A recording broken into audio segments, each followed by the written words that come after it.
There are museums in this world that no one will ever visit. No opening hours, no admission price, no public record of what's inside. They sit in climate-controlled silence, beneath airports, inside mountain vaults, behind unmarked doors in private compounds. And what's inside them is worth more than most countries will earn in a decade. We're not talking about the collections billionaires show off. We're talking about the ones they never mention, the art that has never been photographed, the cars that were built for one person and no one else was ever allowed to see, the wine that will never be opened, the watches that exist in official records but have never been seen in public. This is what happens when money reaches a level where ownership is no longer enough, when the point isn't to display something. The point is simply to possess it.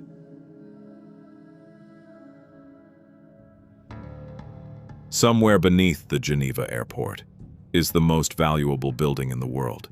It has no name on the door. It's called the Geneva Freeport, and by some estimates, it holds artwork worth $100 billion.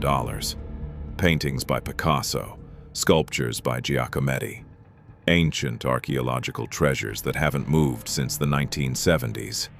The building spans 150,000 square meters, and 40% of what's inside is fine art. No one knows exactly what else is in there. That's the point.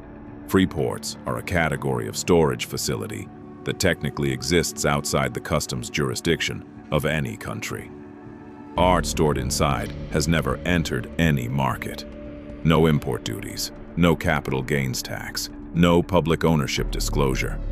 A billionaire can purchase a Picasso at auction in London, send it to Geneva, and it can sit there for decades, appreciating in value, while no one ever knows who owns it. Geneva is not alone. Singapore has one, Luxembourg has one, Delaware has one.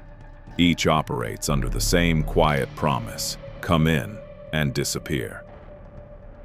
According to one Art World report, approximately 1,000 Picasso works are sitting in storage right now. 1,000 Picassos that no one is looking at. Not the public, not even in some cases, the owner.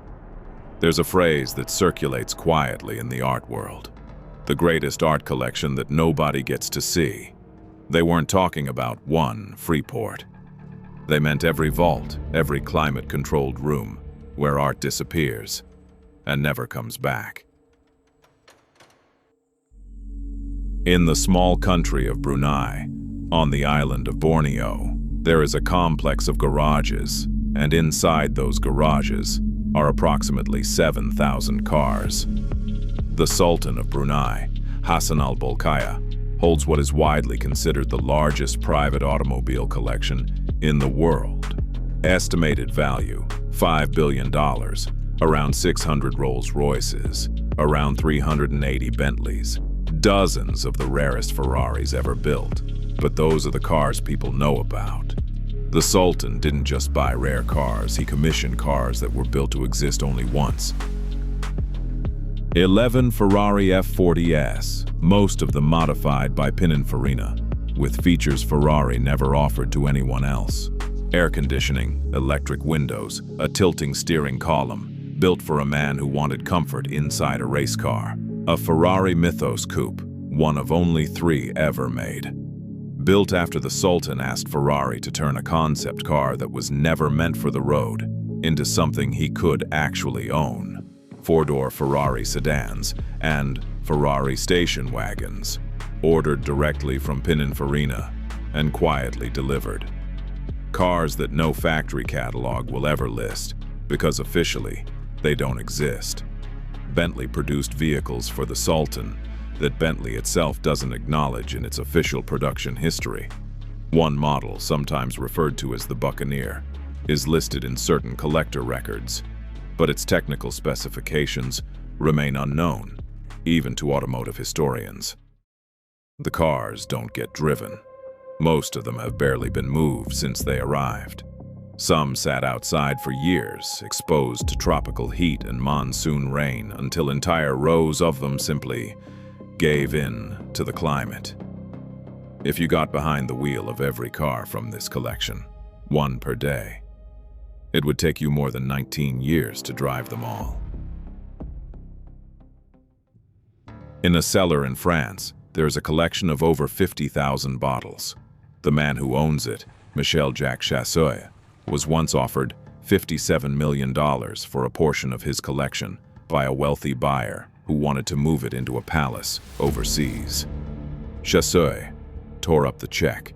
He calls it the Louvre of wine.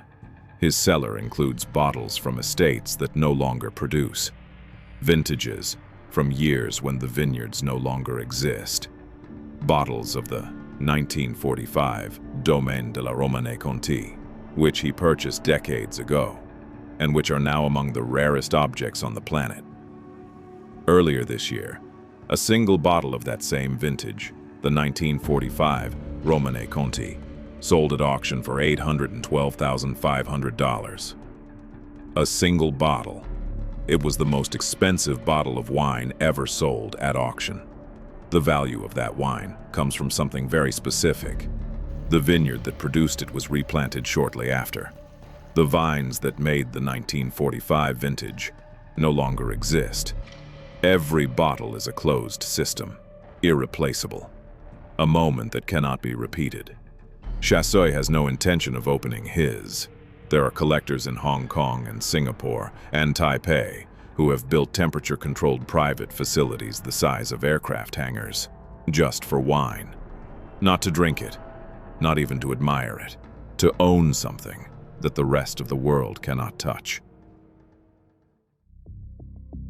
Patek Philippe, the Swiss watchmaker, makes a category of timepiece that never appears in any store window. They go directly from the manufacturer to the collector. Some of these watches are unique, built once for a specific individual to specifications that are never shared publicly. The most complex wristwatch ever made, the Grandmaster Chime, was auctioned in 2019 for $31 million, breaking the record for the most expensive wristwatch ever sold. But what goes to auction is never the full story. The watches that actually define the most serious collections never appear at Christie's or Phillips or Sotheby's. They sit in private vaults, documented in private registers, insured for amounts that are not discussed. There is a phrase collectors use, dead stock. It refers to watches that have never been worn, still in their original packaging. From the 1940s, from the 1950s, mechanisms that have never been wound by a human hand. Some are one-of-a-kind commissions. There are bespoke commissions from the 1950s that have never appeared at auction, never been photographed, never been written about. They exist, they are documented privately, but to the outside world, they simply aren't there. There's a question that tends to come up when people learn about collections like these. Why keep something if you never look at it? It's the wrong question. The billionaires who build these collections aren't doing it for the pleasure of looking. They're doing it because at a certain level of wealth, ownership becomes something else entirely. It becomes control over scarcity itself. The art in the Geneva Freeport doesn't need to be seen to have changed the art market. Its absence from circulation is precisely what makes it powerful. The cars in Brunei don't need to be driven. They are a record of one man's power at its peak, a physical archive of excess, locked behind a door that almost no one will ever open. The wine is worth a fortune, precisely because no one will ever open it. And the watches that lie in the dark behind closed doors keep ticking for no one. This is what the edge of wealth looks like. Not yachts in public harbors, not penthouses in magazine spreads. Silence, climate control, a vault with no label, and inside it, everything. Dark luxury. Some treasures are meant to be seen, others are meant to disappear. We'll see you next time.